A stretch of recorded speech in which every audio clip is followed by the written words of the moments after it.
Welcome back, this is part 7 of what happened to the Alien and Predator series.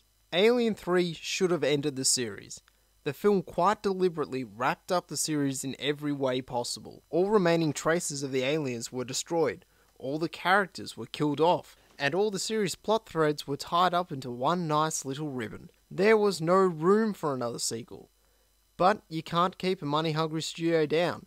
If they want a sequel, by God, they'll get it by any means necessary. So, in 1997, we were treated to Alien Resurrection. Oh boy, where to start? Here's a good quote to kick things off. This is what the series producer David Giller had to say when he first read the film's script. You know, we opposed Alien 4, actually, Walter and I.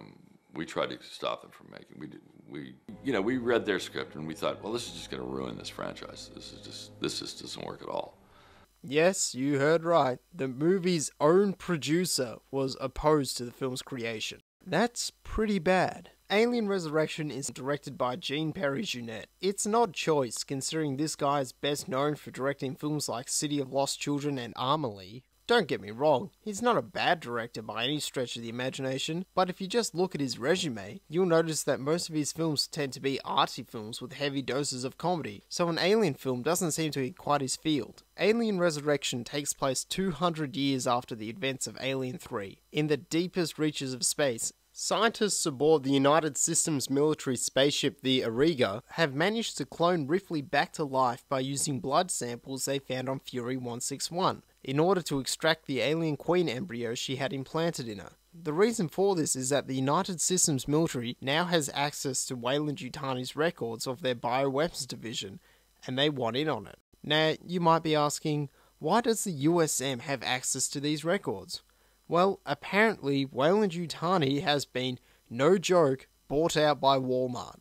I swear I did not make that up. That's the actual fucking plot of the movie. Oh, they went under decades ago, get him in way before your time. Bought out by Walmart. Unbelievable. So anyway, as a result of the cloning process, both Ripley and the aliens' DNA have been mixed up. The aliens now start to show more human-like behavior, and Ripley now has acid for blood, super strength, and alien-like behavior. Yeah, you heard that right. Meanwhile, space pirates aboard the ship the Betty deliver several kidnapped humans to be used as hosts to breed the aliens. Things go wrong during a basketball game where Ripley makes this awesome over-the-head swish shot because the aliens escape their metallic cages with their acid blood. Seriously, no one thought it'd be a bad idea to trap something with acid for blood in a metal cage? And start to kill everyone on the ship in increasingly silly and gory ways. Now Ripley and the remaining crew of the Auriga and the Betty's pirates must band together to escape the aliens and stop the ship from reaching Earth. Now that plot description may sound really silly to you. Well, that's only because it is. Unlike the previous 3 Alien movies, Alien Resurrection is not a dark, serious horror movie.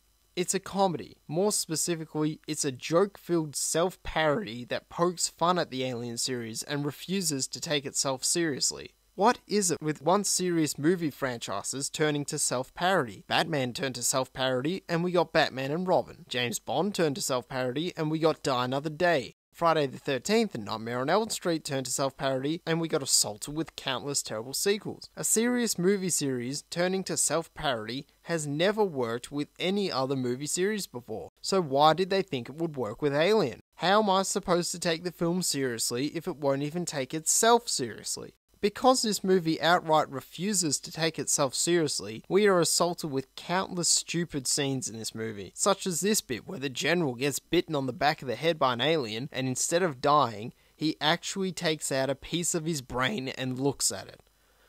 Ugh. And what about this bit where one of the pirates actually manages to shoot a guy in the head by deflecting the bullets off the roof? Ugh. Or this bit, where an alien fucking dodges bullets like it's an agent from the Matrix.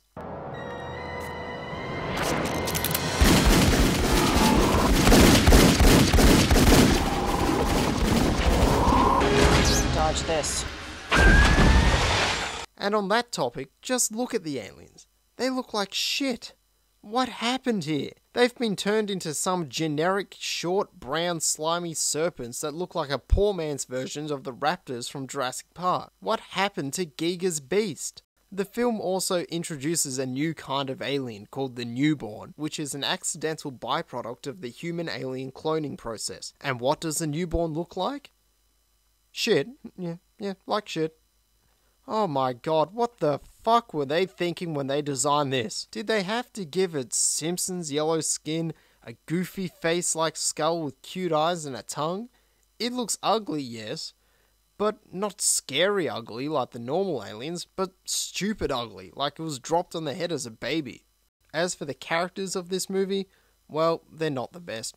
Ripley is still the most interesting one, but even so, aside from the additions of these silly superpowers, her character doesn't really seem to grow or develop any more than she did in the previous films. In fact, her character seems to have receded from where it once was. She used to be a caring, sympathetic individual, but who could still take lead and kick some ass when shit got too thick. Now it seems that the sympathetic and caring aspect of the character has been removed in favour of her going around acting more badass. Not too good a move, if you ask me.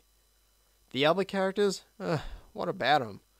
Many of them don't contribute anything to the plot, they just sort of stand around waiting for their turn to be killed. I mean, there are a few standouts like the reluctant pirate Call, played by Winona Ryder, who's hiding a secret that she's actually an android, or the character Purvis, who is one of the kidnapped people to be an alien host, and somehow gets fucking superpowers that should allow him to survive being shot when his chest bursting. But really, the majority of the cast don't contribute anything to the film's plot. In fact, talking about plot, the film is very plot-light. The previous Alien films weren't exactly Oscar winners with their screenplays, but the movies did manage to deliver tightly written, exciting stories, along with clever, subtle themes and messages. This film just isn't really about anything. It's just monsters show up, people die, the end. Oh, they also killed the aliens by crashing their spaceship into South Africa, probably killing millions of people. Jesus Christ, they're doing more damage than the fucking aliens. Man, is there anything I like about this movie? Well, there are some things. I've really been concentrating on the negatives so far, but there are some redeeming factors. While I still think their self-parody is a bitch, there are some good jokes, such as this. The hell are you? Something of a predator, isn't she? Holy shit, was that a reference to Predator?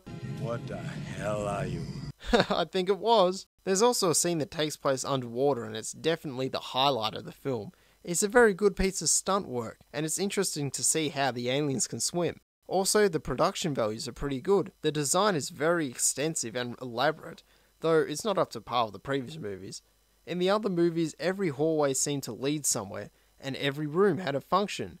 Here we have long, repetitive, empty hallways with no details in them, and empty rooms with no equipment or apparent function. The movie just lacks the realism that the other films had.